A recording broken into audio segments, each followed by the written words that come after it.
क्या आपको भी डायबिटीज़ है एंड समय समय पे इस चीज़ का आपको डर लगा रहता है कि कहीं किसी भी तरीके से कोई चोट ना लग जाए? जी हाँ, आज मैं अपने सेशन में आपके साथ बात करने वाली हूँ diabetes and the wound care के बारे में। क्योंकि जो डायबिटिक पेशेंट होते हैं उनके अंदर वुंड का जो हीलिंग रेट है वो काफ़ी स्लो होता है। और अगर आज के मेरे सेशन को आपने एंड तक देख लिया तो आप आपका जो वुंड का हीलिंग रेट है उसको डबल टाइम फास्टर कर सकते हैं घर पर ही। तो चलिए बात करते हैं इसी के बारे में।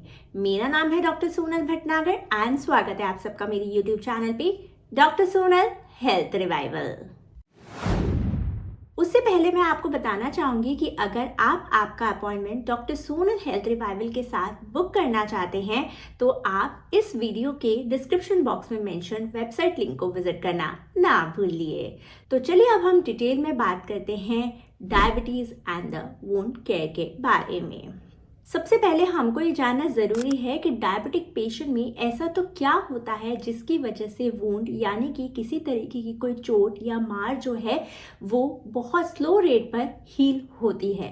तो सबसे पहले आपको ये जानना ज़रूरी है कि आपके बॉडी में जितनी भी ब्लड वेसल्स है यानी कि ऐसी पाइप्स हैं जिसमें से ब्लड फ्लो हो रहा है, तो जब ये ब्लड वेसल्स डैमेज हो जाएगी या फिर नैरो हो जाएगी यानी कि जब वो पतली हो जाएगी तो जिस रेट पे ब्लड का फ्लो होना चाहिए वो उस रेट पर फ्लो नहीं होगा।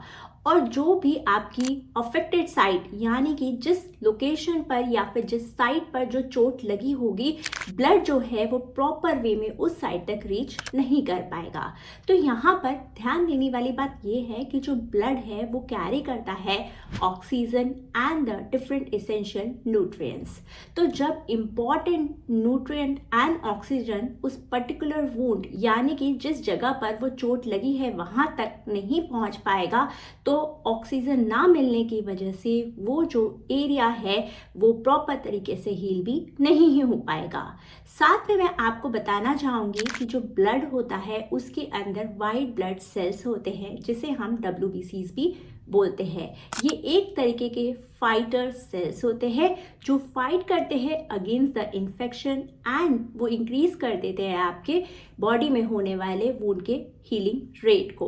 तो आप सोचिए कि अगर प्रॉपर तरीके से ब्लड जो है उस प्रॉपर अफेक्टेड साइट पर रीच ही नहीं हो रहा है तो ब्लड में प्रेजेंट जो वाइट ब्लड सेल्स होंगे वो भी उस पर्टिकुलर साइट तक रीच नहीं होंगे और इसकी वजह से इशू क्रिएट होगा से जो आपकी चोट है यानी कि जो आपका वुंड है वो प्रॉपर तरीके से हील भी नहीं हो पाएगा।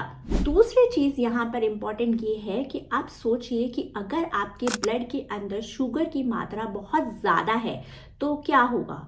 तो अगर शुगर की मात्रा बहुत ज़्यादा होती है आपके ब्लड के अंदर एंड आप समझ लीजिए कि अगर आपको कोई चोट लग जाती है एंड खून आने लगता है यानी कि ब्लड आने लगता है तो यहाँ पर आप समझिए कि वो जो आपकी ब्लड वेसल है वो एक्सपोज हो गई है एंड उसके अंदर शुगर की मात्रा बहुत ज़्यादा है तो वो हार्बर करने लगेगी डिफरेंट टाइप ऑफ बैक्टीरियाज को एंड ये डिफरेंट कॉम्प्लेक्स टाइप के जो बैक्टीरियाज है वो मिलकर एक तरीके की बायोफिल्म बनाएंगे जो प्रोटेक्ट होते हैं by the self protection matrix के।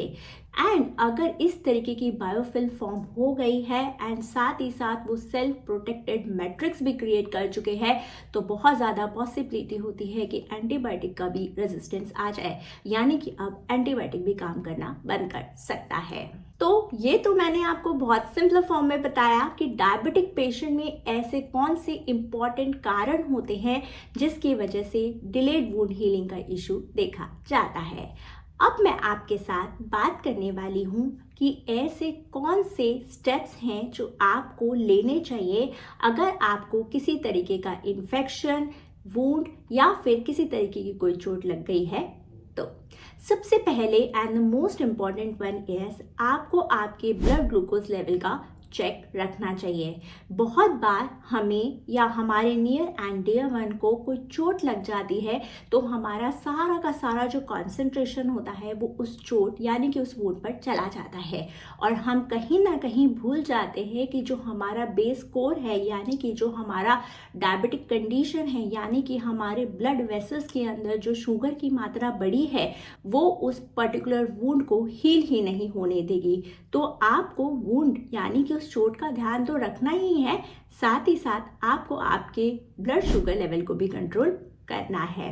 तो सबसे पहले मैं आपको यही एडवाइस करूंगी कि आपको आपका डायबिटीज का जो लेवल है उसे डेफिनेटली कंट्रोल करना ही है, जिसकी वजह से हीलिंग रेट जो है वो फास्ट हो जाए एंड इम्यून सिस्टम जो है वो अच्छे तरीके से वर्क करने लगे आपके बॉडी में।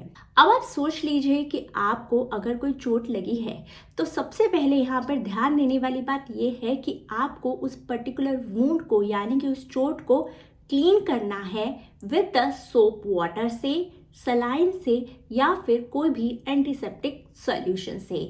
उसके बाद आपको इस चीज़ का ध्यान देना है कि किसी भी तरीके का कोई डेड टिश्यू अगर उस वुंड यानी कि उस चोट के सराउंडिंग में है तो आपको उसे बहुत केयरफुली रिमूव करना है with the help of gauze. आप इसको करने के लिए आपके हेल्थ केयर प्रोवाइडर की हेल्प भी ले सकते हैं। उसके बाद आता है ड्रेसिंग। अब यहाँ पर ये चीज़ का ध्यान देना बहुत ज़्यादा ज़रूरी है कि बहुत बार हमारे पास जो भी ड्रेसिंग अवेलेबल होती है हम उसे लगा देते हैं और हमें लगता है कि हम अपने वुंड यानी चोट को अच्छे तरीके का ड्रेसिंग दे चुके हैं। बट यहाँ पर मैं आपको बताना चाहूँगी कि कुछ स्पेसिफिक टाइप ऑफ ड्रेसिंग्स आती हैं स्पेशली डायबिटिक वुंड्स के लिए, जिसमें सबसे पहले मैं बात करना चाहूँगी हाइड्रोकोलाइड ड्रेसिंग्स के बारे में। तो आपको ये इमेज को समझना बहुत ज़्यादा ज़रूरी है। आप देखिए कि एक डर्मिस है यानी कि जो आपके स्किन की सबसे अंदर की लेयर है, उसके ऊपर आएगी एपिडर्मिस यानी कि ये जो लेयर होती है वो आउटर पार्ट में होती है आपके स्किन में। एंड जब भी कभी आप हाइड्रोकोलाइड ड्रेसिंग को यूज़ करते हैं तो ये वाटर एंड बैक्टीरिया प्रूफ होती है। ये वाटर एंड बैक्टीरिया को एंटर नहीं करने देती है वुंड में। साथ ही साथ इस तरीके की जो ड्रेसिंग है वो एब्जॉर्ब कर लेती है एक्स्ट्रा एक्सुडेट यानी कि जो भी एक्स्ट्रा पस या फिर फ्लूइड प्रेजेंट होता है उस पर्टिकुलर लोकेशन पर उसे वो एब्जॉर्ब कर लेती है एंड वहाँ पर एक तरीके का वाइट जेल बना देती है जो हेल्प करता है फर्दर हीलिंग प्रोसेस में।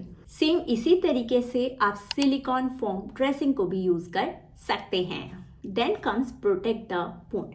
जी हाँ, ये एडवाइस किया जाता है कि जब भी कभी आपको कोई चोट लगी है या मार लगी है उसको प्रॉपर तरीके की ड्रेसिंग देने के बाद भी आपका जो काम है वो स्टॉप नहीं होता है। आपको ध्यान देना चाहिए कि उस पर कोई भी किसी भी तरीके का एक्सटर्नल प्रेशर जो है वो ना लगे। एंड जब भी कभी आप इस तरीके की ड्रेसिंग को चेंज करते रहते हैं तो ये एडवाइस किया जाता है ध्यान दीजिए कि वहाँ पर किसी भी तरीके का एक्स्ट्रा फ्लूइड ना हो, वो पर्टिकुलर एरिया जो है प्रॉपर तरीके से ड्राई ही रहे। Then comes the close watch on the symptoms. जब भी कभी आप आपके या फिर आपके नियर एंड डियर वन के वुंड यानी कि चोट की ड्रेसिंग को चेंज करते हैं तो उस टाइम पर एडवाइस किया जाता है कि आपको इस चीज़ का क्लोजली वॉच करना है कि जो सिम्टम्स हैं वो किसी तरीके से खराब तो नहीं हो रहे हैं। इस चीज़ में आपको देखना है कि जो पेन की टेंडेंसी है वो पहले से अब ज़्यादा तो नहीं हुई है, वहाँ पर किसी तरीके की स्वेलिंग या फिर पस फॉर्मेशन तो नहीं हो रही है। साथ ही साथ आप आपके हैंड से देख सकते हैं कि वहाँ पर किसी तरह की कोई वार्मनेस तो नहीं है। अगर इस तरीके के सिम्टम्स देखने को मिल रहे हैं तो ये क्लियर कट इंडिकेशन देता है कि जो पर्टिकुलर टाइप ऑफ वुंड है अब वो वर्सन कंडीशन में जा रहा है। देन मैं एडवाइस करती हूँ ऑप्टिमाइजेशन ऑफ द सर्कुलेशन। जी हाँ, जैसे कि मैंने पहले भी बताया कि प्रॉपर तरीके से ब्लड फ्लो नहीं होता है पर्टिकुलर वुंड साइड को, तो उसकी वजह से जो हीलिंग है वो भी डिलेड हो जाती है। तो यहाँ पर एडवाइस किया जाता है कि आपको बेसिक एक्सरसाइजेस या फिर मोबिलाइजेशन करना है पर्टिकुलर अफेक्टेड साइड के लोकेशन को, जिसकी वजह से जो ब्लड है प्रॉपर तरीके से फ्लो हो सके पर्टिकुलर वुंड के साइड को।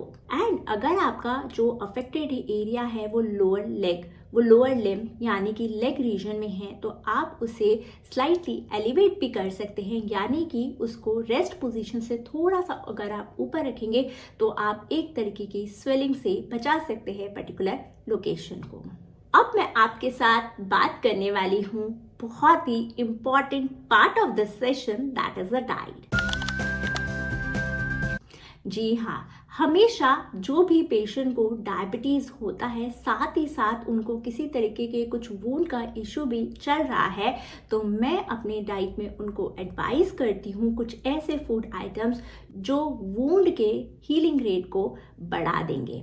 जी हाँ, the first one is the protein. जी हाँ, जो प्रोटीन है वो हेल्प करता है टिश्यू रिपेयर में एंड फास्टन करता है हीलिंग प्रोसेस को। तो एडवाइस किया जाता है कि आपको आपके डेली रूटीन में प्रोटीन वाले फूड आइटम्स जो है उनको इंक्रीज कर देना चाहिए।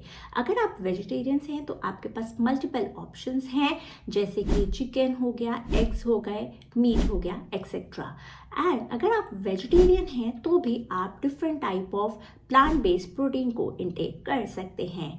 एंड अगर आप चाहते हैं कि आप प्रॉपर तरीके से प्रोटीन को इंटेक नहीं कर रहे हैं तो मैं यहाँ पे आपको एडवाइस करूँगी कि आप आपके हेल्थ केयर प्रोवाइडर की सलाह के बाद प्रोटीन के सप्लीमेंट को भी ऐड कर सकते हैं आपके डेली रूटीन में।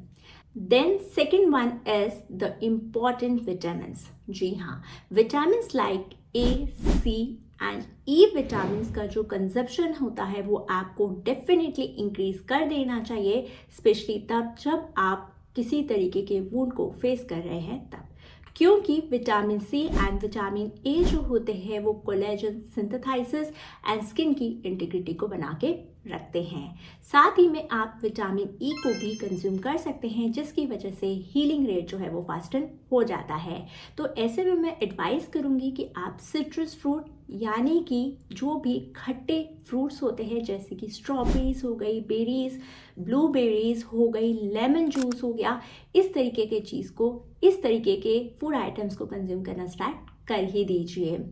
इसके चलते मैं आपको एडवाइस करना चाहूँगी कि आपको अपनी डेली रूटीन में ट्रेल मिक्स यानी कि ऐसे फूड आइटम्स को ऐड करना चाहिए जो आपके हीलिंग रेट को फास्टन कर दे।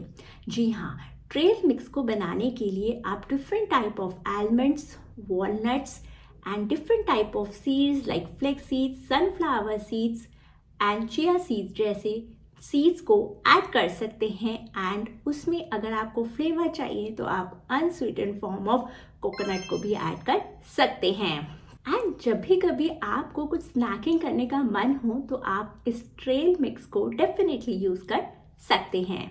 इसके चलते मैं आपको बताना चाहूँगी कि आपको इस चीज़ का ध्यान तो डेफिनेटली देना ही है कि आपको अपने एटलीस्ट एक मील में कर्ड को डेफिनेटली ऐड करना ही है, क्योंकि कर्ड एक तरीके का प्रोबायोटिक होता है जो गट में प्रेजेंट फ्लोरा को अच्छे तरीके से बनाता है, जो फर्दर हेल्प करता है in the improvement of the immune system, जिसकी वजह से हीलिंग रेट जो है वो फास्ट हो ही जाता है। तो आप ध्यान दीजिए कि अगर आप लंच ले रहे हैं तो आप कर्ड, बटर मिल्क जैसे फूड आइटम्स को भी ऐड कर सकते हैं। अब मैं आपको कुछ ऐसे स्पाइसेस के बारे में बताना चाहूँगी जो आप यूटिलाइज कर सकते हैं आपके कोई भी रेसिपी में।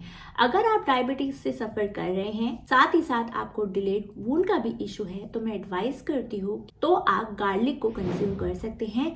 आप daily early morning 1 clove of garlic को कंज्यूम कर सकते हैं। और अगर आप ऐसा करना नहीं चाहते हैं तो यहाँ पर मैं आपको एडवाइस करती हूँ कि आप गार्लिक के सप्लीमेंट्स जो मार्केट में अवेलेबल है उन्हें भी कंज्यूम कर सकते हैं। साथ ही साथ अगर आप कोई कुकिंग कर रहे हैं तो आप उसके अंदर जिंजर को ऐड कर सकते हैं, या फिर आप आपके इवनिंग टी और आपके बिफोर बेड टाइम टी में आप जिंजर की टी को भी ऐड कर सकते हैं, क्योंकि इसमें प्रेजेंट जो जिंजरॉल होता है वो एक तरीके के एंटीबायोटिक जैसा काम ही करेगा आपके बॉडी में। एंड अगर आपको ऐसा लगता है कि आपको जिंजर टी नहीं पसंद है, आपको नहीं पीनी है, तो मैं एडवाइस करूँगी कि आप आपके नॉर्मल मिल्क टी के अंदर थोड़ी सी दालचीनी को भी अगर ऐड करेंगे तो वो भी हेल्प करेगी आपके वुंड हीलिंग को फास्ट करने के लिए। साथ ही साथ last but not the least मैं एडवाइस करूँगी कि आप जितना हो सके before bed time turmeric milk को कंज्यूम करना ना भूलें, क्योंकि टर्मरिक के अंदर जो क्यूरक्यूमिन होता है वो हेल्प करता है इन द हीलिंग प्रोसेस में। तो यहाँ पर मैं आपको बताना चाहूँगी कि अगर आपने इस तरीके के फूड आइटम्स को अगर अपने डेली रूटीन में ऐड कर लिया तो आपका जो वूंड है वो डबल वे में हील होगा ही। तो यहाँ पर मैं आपको बताना चाहूँगी कि मैंने आपको जो रेमेडीज़ बताए रिलेटेड टू कि आपको किस तरीके से अपने वुंड की केयर करनी है, साथ ही साथ मैंने आपको बताया कि ऐसे कौन से फूड आइटम्स है जिसे आपको कंज्यूम करना है। अगर आपने इन दोनों तरीके की वुंड केयर एंड डाइट को आपके डेली रूटीन में ऐड कर लिया और आपने इन सारे स्टेप्स को अच्छे से फॉलो किया तो मैं आपको एक एश्योरेंस लेवल पे बता सकती हूँ तो आप आपका जो वुंड है डबल रेट पर हील कर पाएंगे compare to the normal condition के। अगर आपको मेरा ये सेशन इन्फॉर्मेटिव लगा है और आप चाहते हैं कि मैं इसी तरीके के इन्फॉर्मेटिव सेशंस आप तक लाती रहूं तो लाइक शेयर एंड सब्सक्राइब करना ना भूलिए। मिलते हैं नेक्स्ट सेशन में नए टॉपिक के साथ। Thank you.